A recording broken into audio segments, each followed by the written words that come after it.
She Pled Her Belly by J. Wilburn. Alice Crimson pled her belly, and that's why she lived while Captain Mad Red Crimson did not. Anyone looking at her could tell she was heavy with child. Some of the other women who were spared from the slaughter that Captain Jameson Stork called trials and execution were showing less. Being with child did not guarantee there wouldn't be atrocities committed against them before this was all over. While the cottages burned and still smoked to her back, Alice faced out to sea at the tilted wreckage of her husband's ship. Stork's men, some of whom used to sail under the crimson banner, hoisted the heads of the executed men and women on the loose ropes of the wreckage. One of the cabin boys' heads slipped its noose, tumbled over the deck, and splashed into the waves. The men laughed over the spectacle. They took extra care in knotting the end of Mad Red Crimson's severed head in the ropes before they ran up his head, swinging from the mast. The sky sank into a soft orange as the sun set over the water. Her husband's eyes were bulged and lifeless. His long black hair and beard had been pulled out in patches long before he died. She could almost fool herself into believing that wasn't him. Her full belly cramped, and she squeezed her eyes shut as she leaned against the bars of her outdoor cage. The other pregnant women down the line of cages called out to her. Alice didn't answer, but just breathed through the cramping that indicated nothing more than the stress of the day. Someone rattled a metal sword against the bars of one of the other cages and shouted the women down with all sorts of slurs he would have never used in front of his mother in earlier days. They placed stew and water through the bottom of the cages. The other four women ate ravenously as the men laughed. Alice stayed where she squatted and leaned. Tobias Merck leaned close to the locked door and leered at... Let me say he bent close, because she's already leaning. Tobias Merck bent close to the locked door and leered a black-toothed grin. One of his eyes was milking over with blindness and probably some disease that rooted in his nether regions. You should eat. If we're keeping you alive because you are two, then you should stay healthy as long as you might. Her eyes slid slowly open and then back closed. You sailed with... this should be him. You sailed with him. You fought with him. You learned from him, and then you betrayed him, Merck. Tobias waved her off even though she wasn't looking. No one worked for the mad captain. He was as liable to cut your throat over dinner as to laugh at your joke. You're better off without him, and so is your pup there. You were better off before you made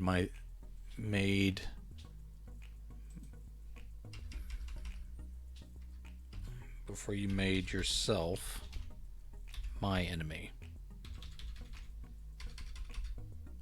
Okay, she said. He snorted as he stepped away from her cage. You do well not to talk like that. Keeping you alive is more trouble than... I need to put an A. It's than instead of then. Than holding your head under the surf. Enjoy your dinner, widow. Go tell your master I'd like to speak with him, you one-eyed dog. He muttered a series of words much more insulting than widow, but he went along. Alice glanced over her shoulder as she slipped a long, sharp blade wrapped in a patch of leather from under the girth of her swollen belly. She unfolded and ran the blade. The leather. Folded the leather and ran the blade through her stew. Through her pan of stew. It took an effort for her to rise to her feet. Let me make this new paragraph. It took an effort for her to rise to her feet, even with the help of the bars. From there, let me put a comma.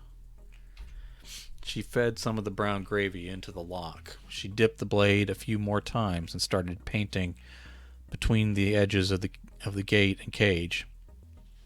What are you planning, Alice? Meredith asked from the next cage over. Revenge, she said, bloody and quick for most, slow and dirty for a few. Ruth spoke up from 2 cages over and said, I'd have saved my stew for escaping if I knew it would help. I was just so hungry, Alice. I'm sorry. Talia and Cherry expressed their sorrow from the last 2 cages as well. Save it, Alice said as she pasted the hinges in stew with the last of the dying light. Just keep an eye and tell me when any of them are coming. How will we get out? Meredith asked. Alice inspected the caked hinges and said, Are you in killing moods, or would you rather I come back for you when it's done? Alright, let me put an apostrophe there. The woman each... No, this needs to be women. The women, each to a person, growled out their desire for blood. Alice shushed them as she wet the blade in stew again. All right, then. All right, then. Okay. Not a light, a right. All right, then. The first man I kill will be the one holding the keys tonight. Be ready. She started tinkering with the lock. Less than a minute later, 2 of the women clicked their tongues.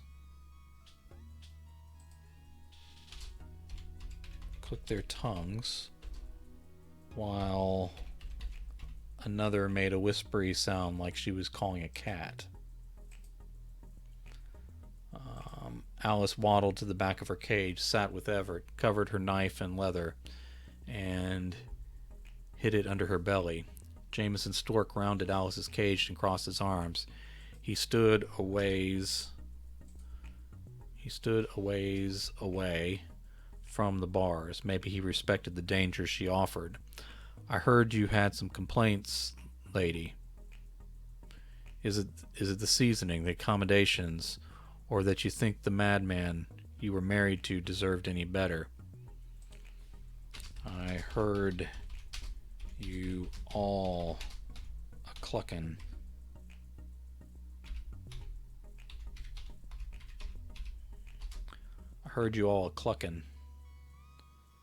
Like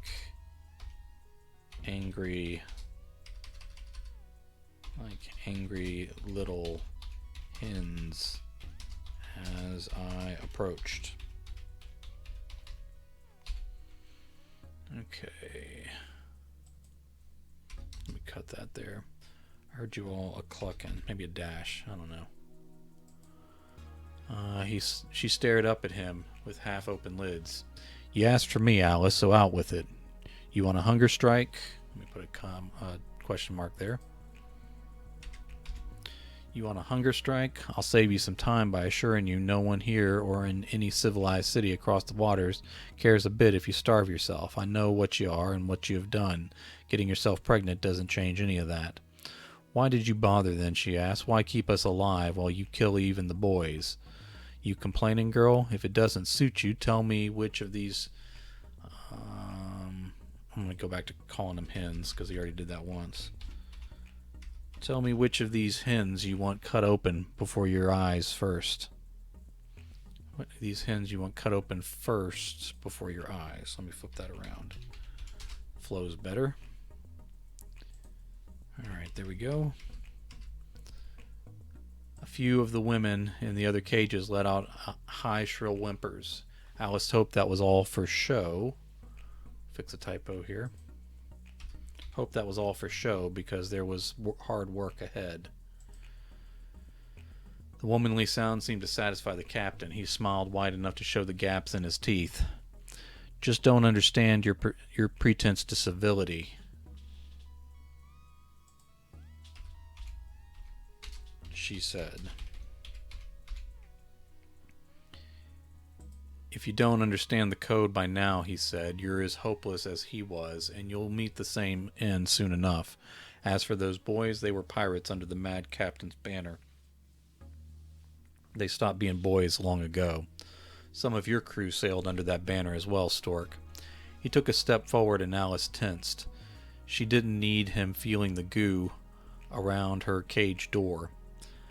That they did, but when a man sees the light on his own, salvation is possible. the good book says. Alright. He reached for the bars, and she sprung to her feet at great cost and pain and weariness. As sweat broke out on her forehead, she held low on her large belly. Jameson Stork staggered back a few steps and never touched her bars. Now she smiled. "Never trust a snake," he said. "You may be on your way out, but you still have some venom." "Don't forget it," she said. He rounded her cage wide, and she followed him with her eyes. "Relax," he growled at her. "Enjoy your stew. We made it from your animals. I didn't use your husband in it like some of the men who once sailed under his banner suggested. You're welcome, lady." She watched him until he was gone. Then she brought the knife out from under where she held her belly. She slathered the blade with stew again and went to work on the lock and door. This time only one of you give the signal. Even these idiots will catch on if we are all chirping.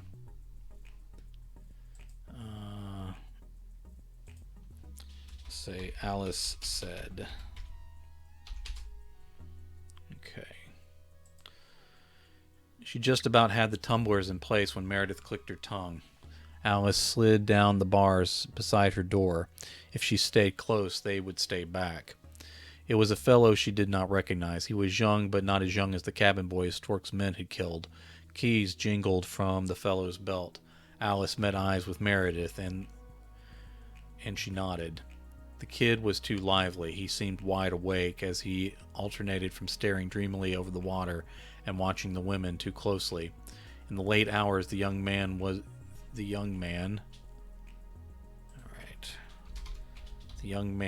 relieved by a sleepier and drunker Lucian Cable. He was also a former sailor of Mad Red Crimson's crew. He accepted the keys from the kid, belched, placed the ring on a rock a few feet away from Alice's cage, and sat down in the middle of the ground with his back to the women. The kid looked back and forth from his relief to Alice. She did her best to look defeated and uninterested. Finally, the kid decided to leave. Lucian mumbled to himself about not being paid, not finding treasure, not getting enough plunder, and missing his sleep. Never once did he mumble that he was sorry for betraying the Crimsons, and Alice didn't forget it.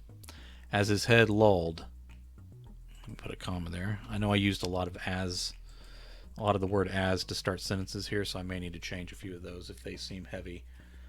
As his head lulled, she withdrew her knife from hiding, lubricated with the cold stew, and a comma here, and went to work on the door. He shifted in his sleep, but she never stopped. The lock would. There's some stuff here.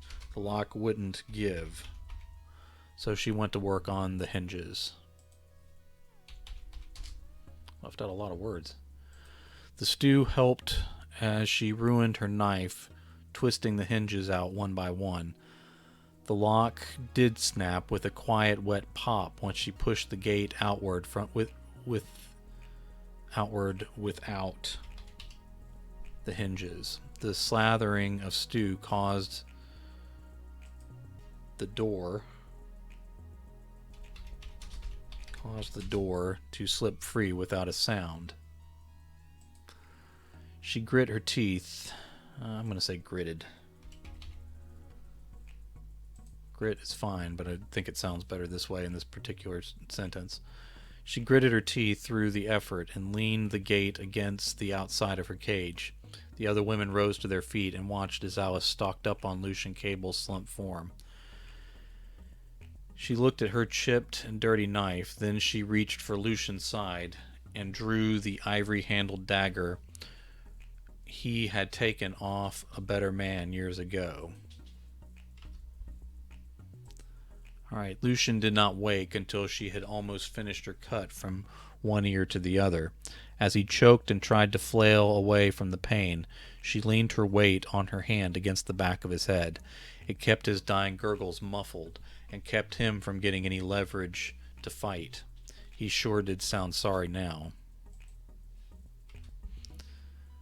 Alright, Alice leaned low beside one of his ears and stretched one of his ears that stretched with multiple rings in the lobe. She whispered, and her breath raised goose flesh over his skin even as he died. This will end all your useless muttering, you waste of a man. Alright, there needs to be a comma here, because you waste of a man is what she's addressing. That was the final judgment Lucian Cable heard in this life. As Alice Crimson stood slowly, Lucian's corpse remained slumped exactly as he was in life. There was no difference between before and after his end, and that pretty much summed up his, let's say, existence, because we've already said life a few times. Summed up his existence. Alice retrieved the keys and unlocked Meredith's cage first. Meredith kissed Alice on her sweaty cheek and took the keys from her to free the others. The pregnant women gathered around their leader, and Alice whispered, "Weapons." They moved forward, and Alice signaled to the left with the ivory blade she now carried. Ivory handled. Because the blade is not ivory. The ivory handled blade she now carried. The women moved that way, and Alice circled wide alone from wagon to wagon. She stopped near a porch that used to be the cottage of Ruth and her man. The porch still stood attached to one blackened and blistered wall. The rest of the cottage was ash and ruin. Alice was angered at the man, who slept in a chair propped against the burnt wall. Shy Tempest was another traitor and very recent. But what angered Alice was that her husband had lost to a crew too stupid to keep from burning their own shelters in a conquered land. They were too ignorant to live, too stupid to celebrate victory. Alice walked right up the porch steps, letting them creak and pop. Shy shifted in his sleep, but did not alert awake. No, men trained their sleeping ears for stealth. If someone showed no reason to hide themselves, it did not trigger fear as easily or as swiftly. Alright. Alice took out her ruined blade and stabbed hard up under Shy Tempest's chin. His eyes flew open and he flailed his arms, but she held him tipped back against the wall. She also angled herself so the dying fires deeper in the camp showed her face clearly to him. She leaned in close and said, "You are no pirate. You are not a pirate. You're not even a man." Let's do one more. You were dead the moment you sailed for this shore. Alright, that'll show him. Okay. Alice rammed the other blade up to its ivory hilt in his ear. He convulsed and thrashed a little, but finally settled into death. She withdrew the ivory-handled knife, but left the ruin blade. Need to add another word here. But left the ruin blade buried up into his skull from underneath. She used the knife of the abandoned blade to bring his chair back to all four on the floor and eased his body. Eased his body down off the seat to the porch boards where he bled into the dark gaps. Okay, that is pretty gross, so let's keep going. Alice took a couple more blades and pistols off of Shy's body. She waved a bloody blade up into the scant light. The women saw it and moved to her out of the shadows. Blood dripped onto her dress and one cheek. She distributed the weapons. Then Alice pointed at the gun and put her finger over her lips. Cherry nodded her understanding. As Alice brought her finger away from her face, she had painted her lips with the mixed blood of Lucian and Shy. As they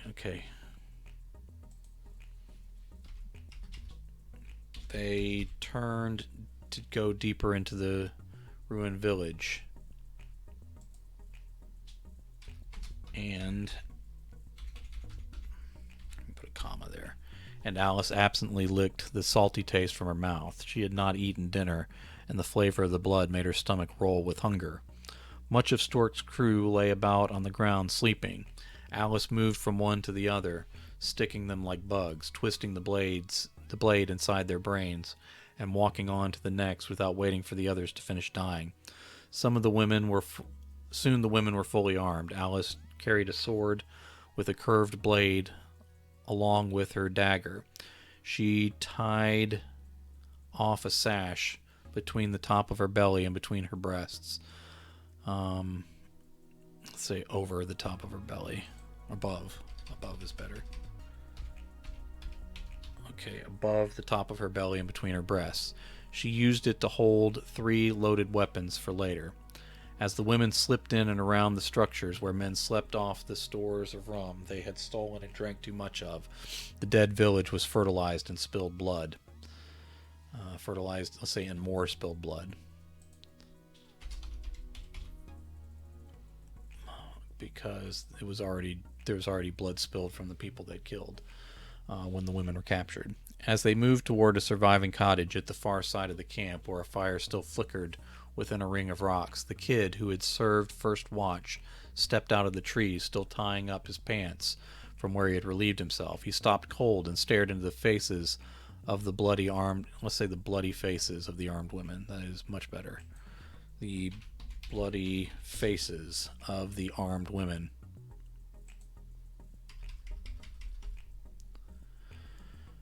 His eyes grew wider and wider. Alice whispered, "Don't, lad." He turned and ran toward the light, screaming over and over, "Alarm." Alice drew back the hand holding the ivory handle and hurled the blade end over end. The pommel struck him in the back of the head instead of the blade as she intended. As the dagger fell away into the grass, he yelped. He yelped, but returned to screaming his alarm. A pistol shot cracked off in the night. The kid's skull came apart, and he dropped his pants around his knees as he pitched forward to the ground and relieved himself a little more in his death. Alice looked at Cherry, who held the smoking gun. Cherry shrugged, and Alice nodded back, pulling a pistol of her own to replace the dagger. Men scattered in the light. The women planted themselves in the path with their legs braced wide apart. For the ones further along in their pregnancies, it was actually more comfortable. They took careful shots and wasted very few rounds. Wasted very few rounds as they brought the men down one after the other. As a few of the invaders started to shoot back once they figured out where the attack was coming from, the women split up and moved into the shadows. A few frightened men charged into the women's killing zone as they tried to flee to their skids along the shore. To a man, they were cut down by blades taken off their fellows. Each woman took the time to turn the men's dying eyes up into the killers' faces so they would know they were, ended by women. Bested by women. Alright, a few men grouped together and made their way through the trees. From her cover, Alice saw Captain Jameson Stork and the crewman Tobias Merck among the group. "They're getting away," Meredith said. Alice shook her head. "Take Cherry and follow behind them. Waste a few shots to drive them on, but do not get close or let them double back on you. Send the others with me to cut them off." Alice moved through the ruins without waiting for the others.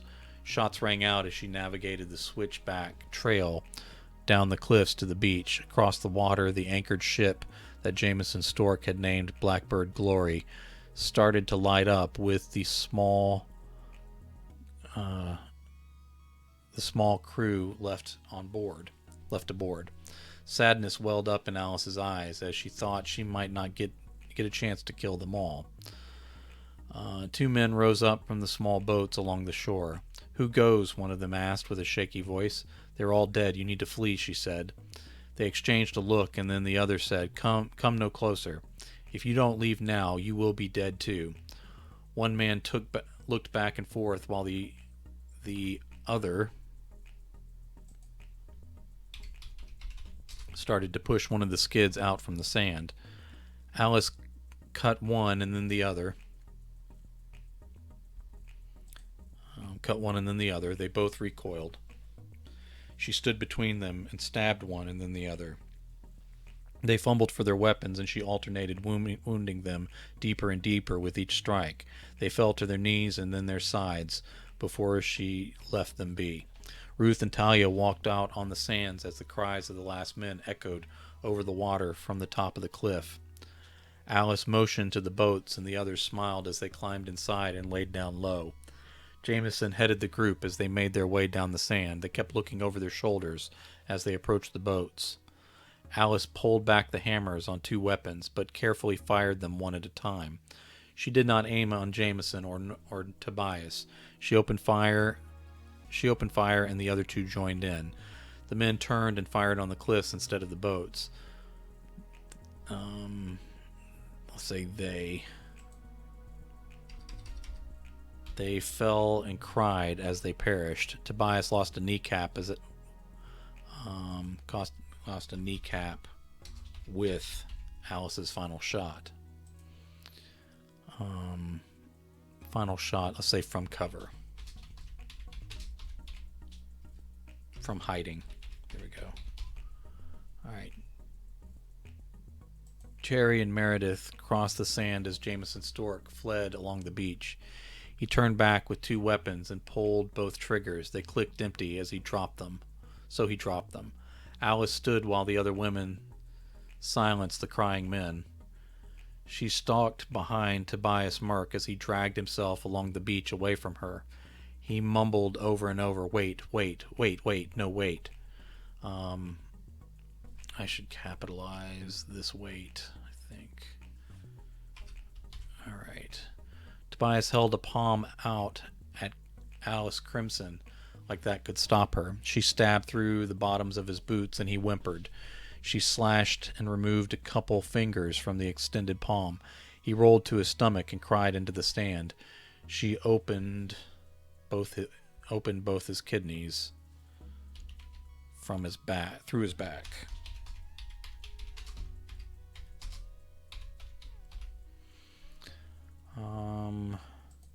She used the point of one of her knives to pin down his tongue inside his open mouth to silence him. Alice held her stomach as she leaned close to his ear.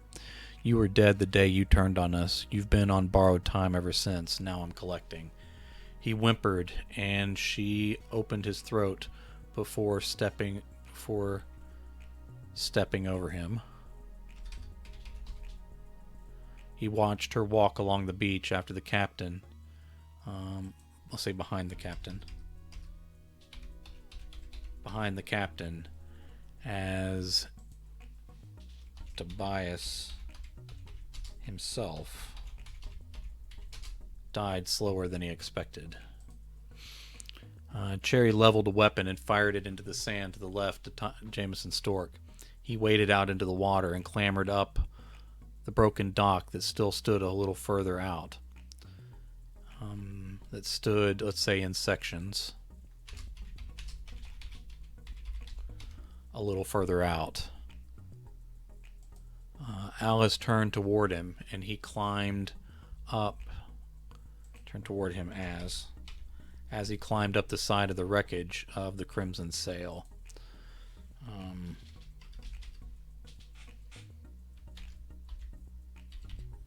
Let's call it the Crimson Bloodshed.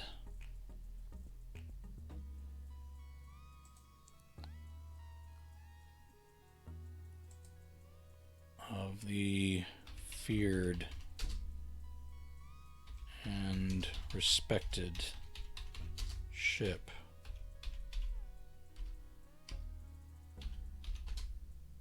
The Crimson Bloodshed. Alright, there we go. That's a better name anyway. Alice stepped from pillar to pillar in the water because she knew where they were. She climbed up the side as well, but slipped through a hole in the hull. instead of sticking her head over the side. She heard Jameson's boots thump on the deck above her. Alice navigated the steps. Say the stairs. Navigated the stairs. And let's spell stairs correctly. Navigated the stairs, say from level to level.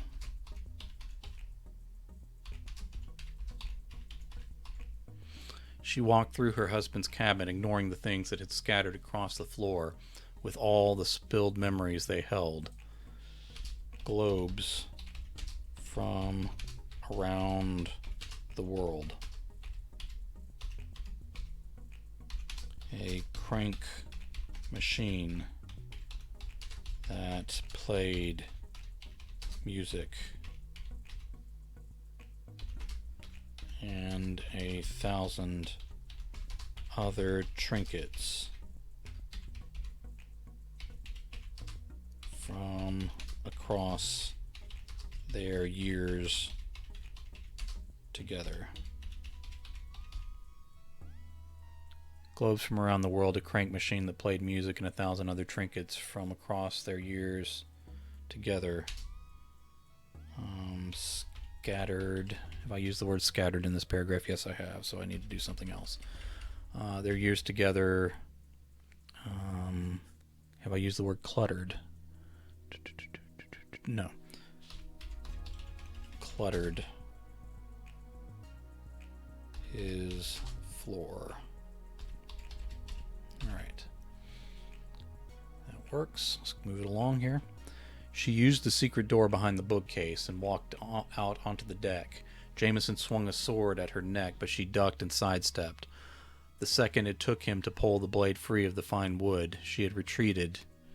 Let's say in the second. In the second it took him to pull the blade free of the fine wood, she had retreated out of range across the tilted deck. Let's say tilted, not top deck, because that's something different.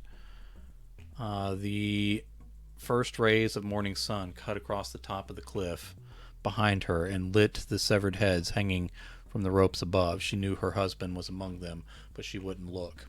Jameson Stork waved up with his blade and smiled his gapped grin. "Anyone you recognize, dear?" Okay, that needs to be a question mark. She squared her feet and said, "I only see dead men. Should have been more dead women, I see now." Okay, that needs to be a comma too. She shrugged. "You might as well surrender. The last of your crew is leaving you." He only ventured a quick look over his shoulder before returning his attention to her. It was enough to see that the skeleton crew had pulled anchor and was sailing away without him. "Well, you can't find good men anymore," he said. I can't plead my belly like you did. I'm going to kill you anyway. I'm going to kill you, let's say, no matter what. No matter what, sir. He licked his remaining teeth and shook his head. "Well, let's make sport of it, shall we? Sword to sword, captain to captain. One of us dies and the other walks away. I don't like my odds, but I respect a challenge and a worthy opponent. Captain Crimson." She lifted a pistol instead of the sword and shot him in the groin. Not in the groin. The groin. Alright. He doubled over and collapsed to the deck. The sword slid a couple feet away from him. Alice dropped the empty weapon and fired with another into his right shoulder just in case. As he screamed and cried, she rolled him with her foot off the side with a crash into the dock, into the compromised dock below. There we go. Alice climbed down slowly. Jameson Stork. Okay, his last name needs to be capitalized. Jameson Stork tried to crawl over the side of the dock to drown himself. Alice took him by his collar and dragged him toward shore. She's as she stepped from pillar to pillar. I need to fix that higher up. As she stepped from pillar to pillar, he choked below the waves. The other women helped her drag him out onto the sand. From there, they took turns taking him apart piece by piece. As afternoon approached, Meredith broke away to gather supplies to cook a nice lunch for them all on the beach. They ate and talked among themselves about the future as Captain Stork groaned in the sand nearby. After eating and refreshing themselves, they returned to skinning him alive.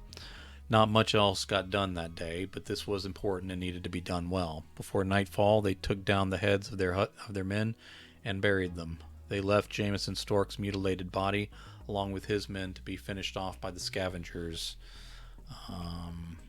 By the night scavengers from out of the tide. From out of the tide.